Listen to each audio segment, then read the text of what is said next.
Chà, số de tua, chua de sảo, cứ như vậyច្រើនតែធ្វើតិចចានេះដែលថាអ្នកខ្លះគាត់ចូលចិត្តនិយាយច្រើនណាប៉ុន្តែគាត់អត់សូវធ្វើសកម្មភាពទេដូចគាត់និយាយថា我想学中文但是我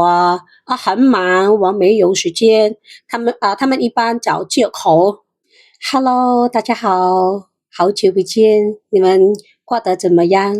សួស្តីអ្នកនរគ្នាការខានជួបមុខគ្នាយូរហើយនៅក្នុង YouTube ហើយសារតែមួយរយៈហ្នឹងគឺមានការមមាញឹកទៅពេលអញ្ចឹងទៅអត់បាន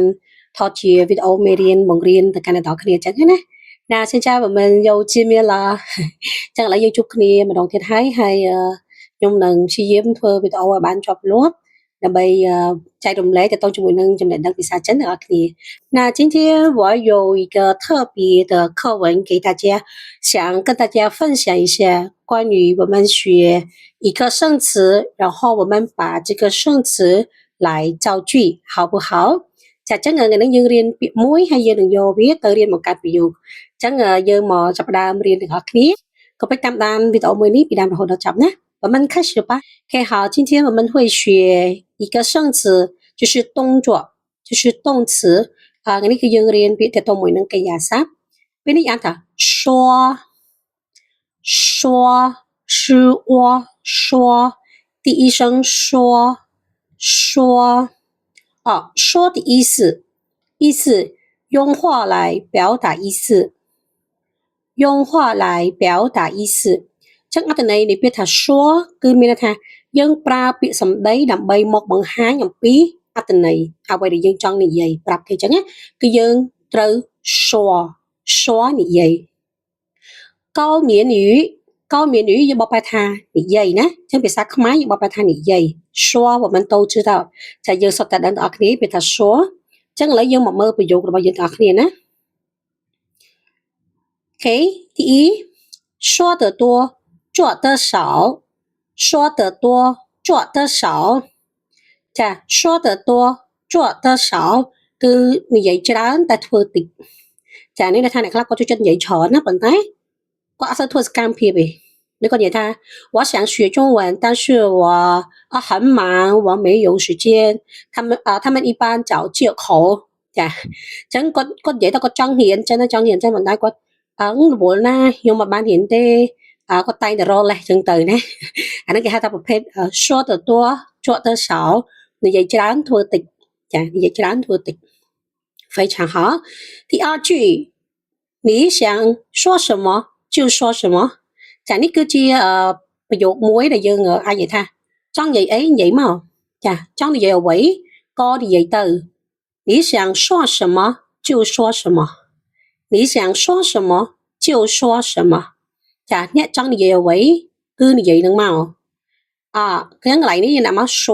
បើសិនយើងចង់បដូរកិរិយាសព្ទផ្សេងឧទាហរណ៍ថា你想做什么就做什么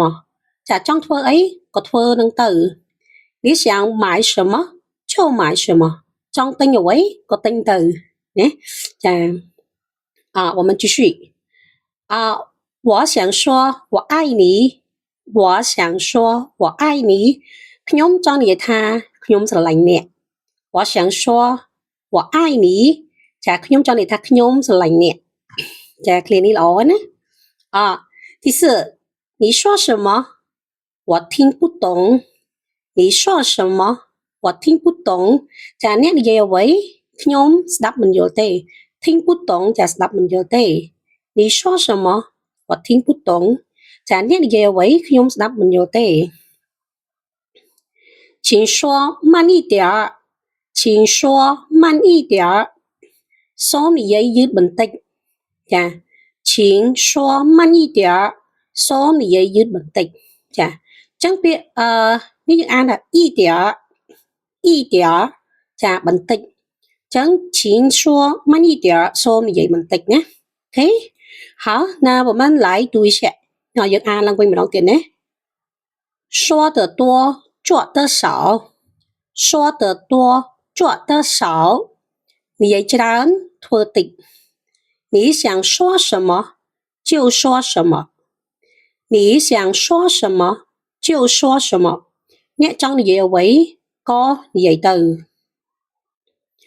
我想说我爱你我想说我爱你ខ្ញុំចង់និយាយថាខ្ញុំស្រឡាញ់អ្នក你说什么我听不懂你说什么我听不懂អ្នកនិយាយអ្វីខ្ញុំស្ដាប់មិនយល់ទេ请说慢一点请说慢一点សូមនិយាយយឺតបន្តិចមក好那今天的课文说到这里如果你们还有问题可以在评论区评论告诉我ចឹងបើសិនជាអ្នកទាំងគ្នានៅមានសំណួរអីអាច comment នៅក្នុង comment box ហើយប្រាប់ខ្ញុំនឹងធ្វើការឆ្លើយតបអ្នកទាំងគ្នា好的感谢大家谢谢你们的观看我们下次见拜拜哦